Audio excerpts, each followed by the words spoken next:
Hi all, welcome back to Sheenu's kitchen. അപ്പോൾ ഇന്ന് ഞാൻ വന്നിട്ടുള്ളത് 1 kg വരുന്ന ഒരു ബ്ലൂബെറി കേക്കിൻ്റെ റെസിപ്പിയും അതുപോലെ തന്നെ ആ ഒരു കേക്കിൻ്റെ ഡെക്കറേഷനും രണ്ടും കൂടിയിട്ട് ഇൻക്ലൂഡ് ചെയ്തിട്ടുള്ള ഒരു വീഡിയോ ആയിട്ടാണ് കേട്ടോ. അപ്പോൾ ഇതെങ്ങനെയാണ് ചെയ്തിട്ടുള്ളതെന്ന് നോക്കാം. താമസിയാതെ തന്നെ നമുക്ക് വീഡിയോയിലേക്ക് പോകാം. അപ്പോൾ ഫസ്റ്റ് ബാറ്റർ പ്രിപ്പയർ ചെയ്യാൻ വേണ്ടിയിട്ട് നമുക്കൊരു ബൗളിലേക്ക് ഒരു അരിപ്പ് വെച്ച് കൊടുത്തിട്ടുണ്ട്. അതിലേക്ക് 1 കപ്പ് മൈദയും 1 ടീസ്പൂൺ ബേക്കിംഗ് പൗഡറും കൂടി ഇട്ടിട്ട് നന്നായിട്ടൊന്ന് അരിച്ചെടുക്കുകയാണ്. അപ്പോൾ ഒട്ടും കട്ടകളില്ലാതെ തന്നെ ഒരു തരികളും ഇല്ലാതെ നമുക്ക് നന്നായിട്ടൊന്ന് അരിച്ചെടുക്കാം. ലാസ്റ്റ് വരുന്ന ഈ ഒരു പൊടികളൊക്കെ ഒന്ന് മാറ്റിയിട്ടുണ്ട്.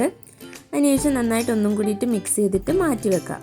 ഇനി വേറെ നല്ല ഒരു ബൗളിലേക്ക്, അതായത് ഒട്ടും വെള്ളമില്ലാത്ത നല്ല ക്ലീൻ ആയിട്ടുള്ള ഒരു ബൗളിലേക്ക് 4 മുട്ടയും 1 ടീസ്പൂൺ വാനില എസൻസും 1/4 കപ്പ് പൊടിക്കാത്ത പഞ്ചസാര കേട്ടോ. അപ്പോൾ പൊടിച്ചിട്ടാണ് നിങ്ങൾ എടുക്കുന്നതെങ്കിൽ 1 കപ്പ് ഫുള്ളായിട്ട് എടുക്കുക. അപ്പോൾ ഇത്രയും കൂടിയിട്ട് നന്നായിട്ടൊന്ന് ബീറ്റ് ചെയ്തെടുക്കാം. അപ്പോൾ ഫസ്റ്റ് ഞാൻ ലോ സ്പീഡിലാണ് ബീറ്റ് ചെയ്ത് തുടങ്ങിയിട്ടുള്ളത്. അപ്പോൾ മുട്ട ഒന്ന് പതഞ്ഞ് തുടങ്ങുന്ന സമയത്ത് നമുക്ക് സ്പീഡ് കൂട്ടി കൊടുക്കാം. ഹൈ സ്പീഡിലിട്ട് നന്നായിട്ടൊന്ന് ഫ്ലഫി ആയിട്ട് ബീറ്റ് ചെയ്തെടുക്കാം. അപ്പോൾ ഇനി വാനില എസൻസിന് പകരം നിങ്ങളുടെ കയ്യിൽ ബ്ലൂബെറി എസൻസ് ഉണ്ടെങ്കിൽ അത് ചേർത്ത് കൊടുക്കാവുന്നതാണ്. അപ്പോൾ എനിക്ക് ബ്ലൂബെറി എസൻസ് ചേർക്കുന്നതിനേക്കാളും വാനില എസൻസിൽ തന്നെ ചെയ്യുന്നതാണ് ഇഷ്ടം. ഇനി ഇത് നല്ലതുപോലെ ഫ്ലഫി ആയിട്ട് ബീറ്റ് ചെയ്തെടുത്തിട്ടുണ്ട്. ഇതിലേക്ക് 3 ടേബിൾ സ്പൂൺ ഓയിലാണ് ചേർത്തിട്ടുള്ളത്, സൺഫ്ലവർ ഓയിൽ. അപ്പോൾ അതും കൂടിയിട്ട് ചേർത്ത് ഒന്ന് മിക്സാക്കി എടുത്തിട്ടുണ്ട്. ഇനി നമ്മൾ ആദ്യമേ അരിച്ചു വെച്ചിട്ടുള്ള ഡ്രൈ ഇൻഗ്രീഡിയൻസ് കുറച്ചായിട്ട് ഈ ബാറ്ററിലേക്ക് ഇട്ട് കൊടുക്കാം. അപ്പോൾ എപ്പോഴും ബാച്ച് വൈസ് വേണം നമ്മുടെ ഫ്ലോർ ആഡ് ചെയ്ത് കൊടുക്കാൻ, ഒന്നിച്ചിട്ട് ബീറ്റ് ചെയ്യാനായിട്ട് പാടില്ല. അപ്പോൾ അത് ജസ്റ്റ് ഒന്ന് ഇട്ട് കൊടുത്തിട്ട് ഒന്ന് മിക്സാക്കി എടുക്കുന്നേ ഉള്ളൂ. ഇപ്പം ബീറ്റർ യൂസ് ചെയ്യാൻ പേടിയുള്ളവർക്ക് നിങ്ങൾക്ക് സ്പാച്ചിൽ വെച്ചിട്ട് മിക്സ് ചെയ്താലും മതിയാവും. ജസ്റ്റ് ഒന്ന് കട്ട് ആൻഡ് ഫോൾഡ് മെത്തേഡിലൊന്ന് മിക്സ് ചെയ്തെടുത്താൽ മതി സ്പാച്ചിൽ വെച്ചിട്ട്. ഇപ്പോൾ രണ്ടാമത്തെ സെക്ഷൻ ഫ്ലോർ ആഡ് ചെയ്തു ബീറ്റ് ചെയ്തതിന് ശേഷം ലാസ്റ്റ് സെക്ഷൻ 3 സെക്ഷനായിട്ടാണ് ഞാൻ ഫ്ലോർ ആഡ് ചെയ്തിട്ടുള്ളത്. അപ്പോൾ എല്ലാ ഫ്ലോറും ആഡ് ചെയ്തു ബാറ്റർ പ്രിപ്പയർ ആക്കിയിട്ടുണ്ട്. ഇനി നമുക്ക് ഈ സ്പാച്ചിൽ യൂസ് ചെയ്തിട്ടൊന്ന് മിക്സ് ആക്കി എടുക്കാം. അതിന് മുന്നേ ഈ ബാറ്ററിലേക്ക് മെയിനായിട്ട് ആഡ് ചെയ്യേണ്ട ഒരു സാധനമാണ് ബ്ലൂബെറി ക്രഷ്. അപ്പം നിങ്ങൾ ബ്ലൂബെറി എസൻസ് യൂസ് ചെയ്യുന്നുണ്ടെങ്കിൽ ബ്ലൂബെറിയുടെ ക്രഷിൻ്റെ ആവശ്യമില്ല. ഇതിപ്പോൾ ഞാൻ വാനില എസൻസ് ആണല്ലോ യൂസ് ചെയ്തിട്ടുള്ളത്. അതുകൊണ്ട് ആ ബ്ലൂബെറിയുടെ ഒരു ഫ്ലേവർ വരാൻ വേണ്ടിയിട്ട് ഒരു 2 ടേബിൾ സ്പൂണ് ബ്ലൂബെറി ക്രഷ് ഈ ബാറ്ററിലേക്ക് ആഡ് ചെയ്തിട്ടുണ്ട്. ഇനി ഇത് നന്നായിട്ടൊന്ന് ഫോൾഡ് ചെയ്തെടുക്കാം. ഈ ഒരു ബ്ലൂബെറിയുടെ ക്രഷ് ബാറ്ററിയുടെ എല്ലാ ഭാഗത്തും എത്തുന്ന രീതിയിലൊന്ന് ഫോൾഡ് ചെയ്ത് കൊടുക്കാം. എന്ന് വെച്ചിട്ട് നമ്മൾ ബാറ്റർ അധികമായിട്ടിട്ട് കുത്തി ഇളക്കാനൊന്നും പാടില്ല. ഈ ഒരു കൺസിസ്റ്റൻസിയിൽ കിട്ടിയിട്ടുണ്ട്. അപ്പോൾ ഇതാണ് ഇതിൻ്റെ കറക്റ്റ് കൺസിസ്റ്റൻസി എന്ന് പറയുന്നത്. അപ്പോൾ ഈ ക്രഷ് കൂടുതലായിട്ട് വേണമെങ്കിൽ അങ്ങനെ യൂസ് ചെയ്യാം കേട്ടോ. ഞാൻ 2 ടേബിൾ സ്പൂൺ യൂസ് ചെയ്തിട്ടുള്ളൂ. ഇനി ഞാനിവിടെ 6 ഇഞ്ചിൻ്റെ 2 ടിന്ന് പ്രിപ്പയർ ചെയ്ത് വെച്ചിട്ടുണ്ട്, ബട്ടർ പേപ്പറൊക്കെ ഇട്ട്. ഇനി ഈ 2 ടിന്നിലുമായിട്ട് നമുക്ക് ഈക്വലായിട്ട് ഒഴിച്ചു കൊടുക്കാം. അപ്പം ഞാൻ ഇച്ചിരി ഹൈറ്റുള്ള കേക്കായിട്ടാണ് ചെയ്യുന്നത്, അതുകൊണ്ടാണ് 2 ടിന്നെടുത്തിട്ട് കേക്ക് ബാറ്റർ പ്രിപ്പയർ ചെയ്തിട്ടുള്ളത്. അപ്പോൾ ഓരോ ടിന്നിലും ഈക്വലായിട്ട് ഒഴിച്ചു കഴിഞ്ഞാൽ നമുക്ക് ലെയർ കൂടുതലായിട്ട് കിട്ടും. അപ്പം അങ്ങനെ ചെയ്യാൻ ഇപ്പോൾ ടോൾ കേക്കൊക്കെ ചെയ്യുമ്പം മാക്സിമം ഇതുപോലെ 2 ടിന്നിൽ യൂസ് ചെയ്തിട്ട് ചെയ്യുകയാണെങ്കിൽ നമുക്ക് അത്യാവശ്യം ഹൈറ്റിന് കേക്ക് കിട്ടും. ഇനി ഞാനിതിന് 150 ഡിഗ്രിയിൽ 10 മിനിറ്റ്സ് പ്രീ ഹീറ്റ് ചെയ്തിട്ടുള്ള ഓവനിൽ ഒരു 30 to 35 മിനിറ്റ്സ് ബേക്ക് ചെയ്യാൻ പോവുകയാണ്. അപ്പം ബേക്ക് ചെയ്തതിന് ശേഷം നമുക്ക് ബാക്കി പ്രോസസ്സ് ചെയ്യാം. അപ്പം കേക്ക് ബേക്ക് ചെയ്യാൻ വെച്ചിട്ടുണ്ട്. ഈ സമയം നമുക്ക് കേക്ക് വെറ്റ് ചെയ്യാനുള്ള ഞാൻ ഷുഗർ സിറപ്പ് എടുത്തിട്ടുണ്ട്. അതിലേക്ക് ഒരു 2 ടീസ്പൂണ് 2-3 ടീസ്പൂണ് ബ്ലൂബെറി ക്രഷ് നമുക്ക് മിക്സ് ചെയ്തെടുക്കാം. അപ്പോൾ ഇതൊക്കെ ഓരോരുത്തരുടെ ചോയ്സാണ്. കൂടുതൽ വേണമെങ്കിൽ അങ്ങനെ യൂസ് ചെയ്യാം. ഇതിപ്പോൾ ഞാനൊരു മീഡിയം ഫ്ലേവറിന് വേണ്ടിയിട്ട് ഒരു 3 ടീസ്പൂൺ ആഡ് ചെയ്തിട്ടുണ്ട്. അപ്പോൾ അതൊന്ന് മാറ്റി വെച്ചു. ഇനി നമ്മുടെ കേക്ക് ലെയർ ചെയ്യാനുള്ള ക്രീം മാത്രമാണ് കേട്ടോ എടുത്തിട്ടുള്ളത്. അതിലേക്കൊരു 2 table spoon blueberry crush add ചെയ്തിട്ടുണ്ട്. എന്നിട്ട് നല്ലതുപോലെ ഇതൊന്ന് മിക്സാക്കി എടുത്തിട്ടുണ്ട് കേട്ടോ. അപ്പോൾ പിന്നെ മെയിനായിട്ട് വേണ്ടത് ബ്ലൂബെറി ക്രഷും അതുപോലെ തന്നെ വൈറ്റ് ചോക്ലേറ്റ് ഗ്രേറ്റ് ചെയ്തതുമാണ്. ഇനി നമുക്ക് കേക്ക് ലെയറിങ് ചെയ്യാനായിട്ട് തുടങ്ങാം. ഇതുണ്ടോ, കേക്ക് ബേക്കായി നല്ല പെർഫെക്റ്റായിട്ട് കിട്ടിയിട്ടുണ്ട്. ഓരോ കേക്കും ഞാൻ 3 ലെയേഴ്സായിട്ട് കട്ട് ചെയ്തിട്ടുണ്ട്. അങ്ങനെ ടോട്ടൽ 6 ലെയർ കിട്ടിയിട്ടുണ്ട് കേട്ടോ. അപ്പോൾ നമ്മൾ ബ്ലൂബെറി ക്രഷ് ആഡ് ചെയ്തത് കാരണം ആ ബ്ലൂബെറിയുടെ ചെറിയ ചെറിയ പീസസൊക്കെ ആ കേക്കിൽ നമുക്ക് നന്നായിട്ട് കാണാനായിട്ട് പറ്റുന്നുണ്ട്. ഇനി ഞാൻ കേക്ക് ലെയർ ചെയ്യാനായിട്ട് 1.5 കിലോയുടെ ഒരു ബേസാണ് എടുത്തിട്ടുള്ളത്. അതിലേക്ക് കുറച്ച് ക്രീമൊന്നും ആക്കിയിട്ട് ഫസ്റ്റ് ലെയർ കേക്ക് വെച്ച് കൊടുത്തു. അതിനുശേഷം നമ്മൾ പ്രിപ്പയർ ചെയ്ത് വെച്ചിട്ടുള്ള ആ ഒരു സ്പെഷ്യൽ സിറപ്പ് ഉണ്ടല്ലോ, ബ്ലൂബെറി ക്രഷ് ആഡ് ചെയ്തിട്ടുള്ള, അത് വെച്ചിട്ട് കേക്ക് നല്ലതുപോലെ ഒന്ന് വെറ്റ് ചെയ്ത് കൊടുത്തിട്ടുണ്ട്. ഇനി അതിലേക്ക് നമ്മൾ ബ്ലൂബെറി ക്രഷൊക്കെ ഇട്ട് പ്രിപ്പയർ ചെയ്തിട്ടുള്ള ആ ഒരു ക്രീം നല്ലതുപോലെ ഒന്ന് സ്പ്രെഡ് ചെയ്ത് കൊടുക്കുകയാണ്. സൈഡൊക്കെ ഒന്ന് ക്ലിയർ ചെയ്തു. ഇനി ഇതിൻ്റെ മുകളിലേക്ക് വീണ്ടും നമ്മൾ ബ്ലൂബെറി ക്രഷ്, ഇതൊക്കെ നിങ്ങളുടെ ഇഷ്ടാനുസരണം ഒഴിച്ചു കൊടുക്കാവുന്നതാണ്. കൂടുതൽ ഫ്ലേവർ വേണമെങ്കിൽ അങ്ങനെ ചെയ്യാം. ഞാനിപ്പോൾ ഒരു 1.5 സ്പൂണ് ഒഴിച്ചിട്ടേ ഉള്ളൂ കേട്ടോ. അതിൻ്റെ മുകളിലേക്ക് ഇത് ചോക്ലേറ്റ് ഗ്രേറ്റ് ചെയ്തത് ഇട്ടിട്ടുണ്ട്. ഇനി സെക്കൻഡ് ലെയർ കേക്ക് വെച്ചിട്ടുണ്ട്. അതിൻ്റെ മുകളിലേക്ക് ഇതുപോലെ ഷുഗർ സിറപ്പ് വെച്ചിട്ട് നന്നായിട്ടൊന്ന് വെറ്റ് ചെയ്ത് കൊടുത്തു.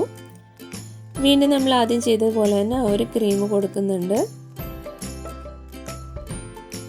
അപ്പോൾ ക്രീം ഓരോ ലെയർ കൊടുക്കുമ്പോഴും ഇതുപോലെ സൈഡ് ക്ലിയർ ചെയ്ത് പോവുകയാണെങ്കിൽ നമുക്ക് ഫൈനലായിട്ട് കിട്ടുന്ന കേക്ക് നല്ല ഷേപ്പിന് കിട്ടും.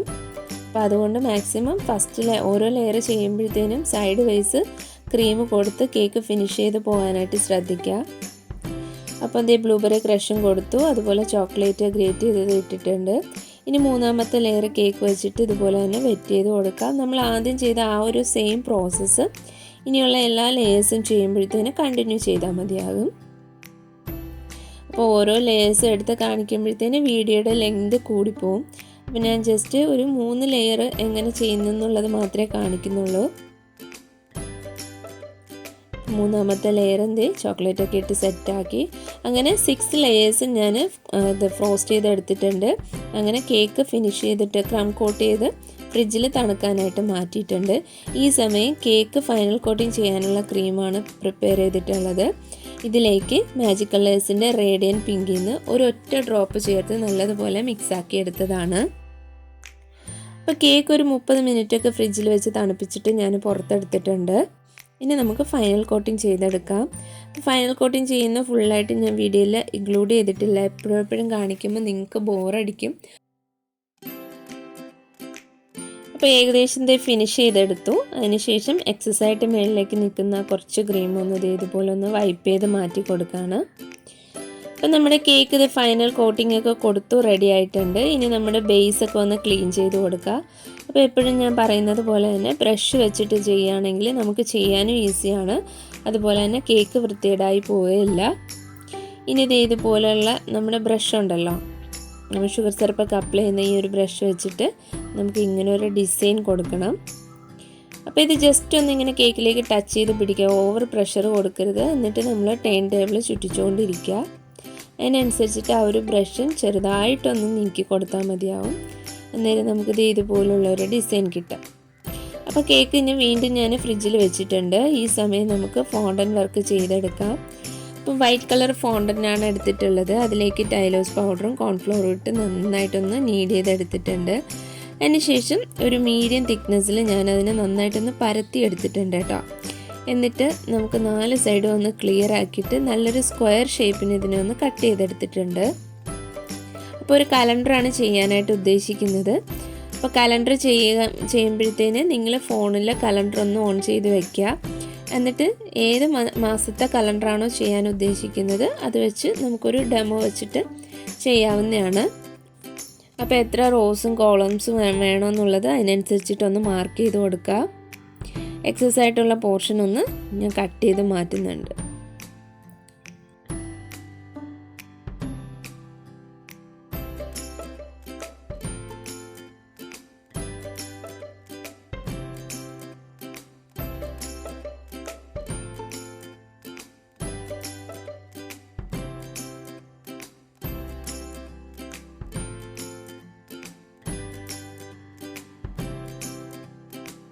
അപ്പോൾ എത്ര റോസും കോളംസും ആണോ വേണ്ടത് അതിനനുസരിച്ചിട്ട് ഞാൻ മാർക്ക് ചെയ്തിട്ട് എക്സസ് ആയിട്ടുള്ള പോർഷൻ ഒന്ന് കട്ട് ചെയ്ത് മാറ്റുകയാണ്. അപ്പോൾ ഇത്രയേ ഉള്ളൂ പണി. അത് റെഡി ആയിട്ടുണ്ട്. അപ്പോൾ ഈ ഒരു രീതിയിലാണ് കട്ട് ചെയ്തിട്ടുള്ളത്. ഇനി ഇതിലേക്ക് എഴുതാനുള്ള ഡേറ്റ്സും ഡേയ്സും ഒക്കെ ഒന്ന് മാർക്ക് ചെയ്ത് കൊടുക്കാം. അപ്പോൾ അത് എഴുതാനായിട്ട് ഞാൻ ബ്ലാക്ക് ജെൽ കളർ എടുത്തിട്ടുണ്ട്. അതുപോലെ തന്നെ 0 സൈസിലൊരു ബ്രഷും എടുത്തിട്ടുണ്ട്. അപ്പോൾ എങ്ങനെയാണ് ഫോണ്ടൻറ്റിൽ ഇതുപോലെ ബ്രഷ് യൂസ് ചെയ്തിട്ട് എഡിബിൾ ജെൽ കളർ യൂസ് ചെയ്തിട്ട് എഴുതേണ്ടത് എന്നുള്ളൊരു വീഡിയോ ഒക്കെ ഓൾറെഡി അപ്ലോഡ് ചെയ്തിട്ടുണ്ട്. അതിൻ്റെ ലിങ്ക് ഞാൻ താഴെ ഡിസ്ക്രിപ്റ്റ് ചെയ്യാം. അപ്പോൾ അത് നോക്കിയിട്ട് നിങ്ങൾക്ക് അതുപോലെ ചെയ്യാവുന്നതാണ് കേട്ടോ.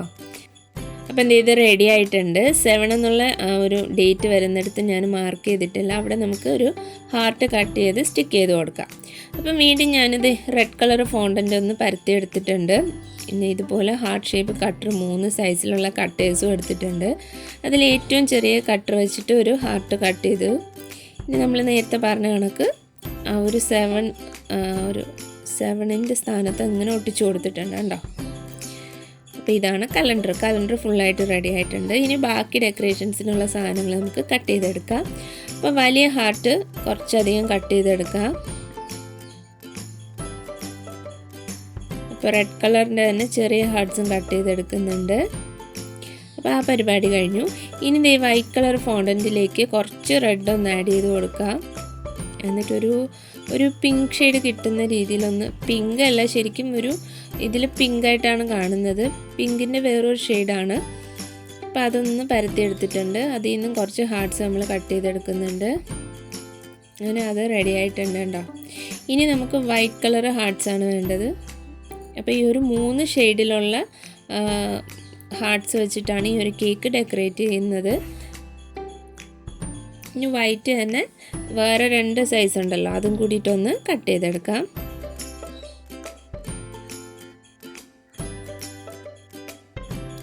അപ്പോൾ നമ്മുടെ കേക്കിന് വേണ്ടിയിട്ടുള്ള ഫോണ്ടൻ ഡെക്കറേഷൻസ് എല്ലാം റെഡി ആയിട്ടുണ്ട്. ഇനി ഞാനിത് ഇവിടെ കുറച്ച് വൈറ്റ് ചോക്ലേറ്റ് മെൽറ്റ് ചെയ്തെടുത്തിട്ടുണ്ട്. വളരെ കുറച്ച് മതി. ഇതെന്തിനെന്ന് വെച്ചാൽ നമ്മൾ കേക്കിലേക്ക് ഈ ഡെക്കറേഷൻസ് സൈഡ് വൈസ് വയ്ക്കുമ്പോഴത്തേനും പലരും പറയാറുണ്ട് ഇളകിപ്പോകും, പിന്നെ മെൽട്ടായി വീഴാറുണ്ട്. അങ്ങനത്തെ പ്രശ്നമുള്ളവർക്ക് ഇതുപോലെ നമ്മൾ ചെയ്തിട്ടുള്ള ആ ഒരു ഡെക്കറേഷൻസിൻ്റെ പുറകിൽ ജസ്റ്റ് ഒന്ന് ബ്രഷിലോ കൈ കൊണ്ടോ കുറച്ചൊന്ന് വൈറ്റ് ചോക്ലേറ്റ് ഒന്ന് സ്പ്രെഡ് ചെയ്ത് കൊടുത്തിട്ട് അതൊന്ന് ഉണങ്ങാനായിട്ട് വെക്കുക. അതിനുശേഷം കേക്കിലേക്ക് ഇതുപോലെ ഫിക്സ് ചെയ്ത് കൊടുക്കുകയാണെങ്കിൽ ഈ ഒരു ഡെക്കറേഷൻസ് ഒന്നും ഇളകിപ്പോകാണ്ട് നല്ല സ്റ്റിഫായിട്ട് തന്നെ അവിടെ ഇരുന്നോളും. അപ്പം ഞാനിപ്പോൾ സ്ഥിരം ഇങ്ങനെയാണ് ചെയ്യാറുള്ളത്. നിങ്ങൾക്ക് ഏത് ഡെക്കറേഷൻസ് വേണം, ഇപ്പോൾ സൈഡിലായാലും മേളിലായാലും നിങ്ങൾക്ക് അങ്ങനെ വെച്ച് കൊടുത്താൽ നല്ല സേഫായിട്ട് ആ ഡെക്കറേഷൻസ് ഇരുന്നോളും, ഒരു പ്രശ്നവും ഇല്ലാണ്ട് തന്നെ ഇരുന്നോളും. ഇനി ഞാൻ ആ ബാക്കിയുള്ള ഹാർട്ട്സ് വെച്ചിട്ടത് കേക്ക് ഡെക്കറേറ്റ് ചെയ്യാണ്. ഓരോ ഹാർട്ട്സ് വയ്ക്കുമ്പോഴത്തേനും അതിൻ്റെ പുറകിൽ കുറച്ച് ചോക്ലേറ്റ് ടച്ച് ചെയ്തിട്ടാണ് അതൊന്ന് സ്റ്റിക്ക് ചെയ്ത് കൊടുക്കുന്നത്. അപ്പോൾ ഇതെനിക്ക് കസ്റ്റമർ തന്നിട്ടുള്ള ആ ഒരു ഡിസൈൻ അനുസരിച്ചിട്ടാണ്, ആ ഒരു മോഡൽ അനുസരിച്ചിട്ടാണ് ഞാൻ ഈ ഒരു പാറ്റേണിൽ ചെയ്യുന്നത്.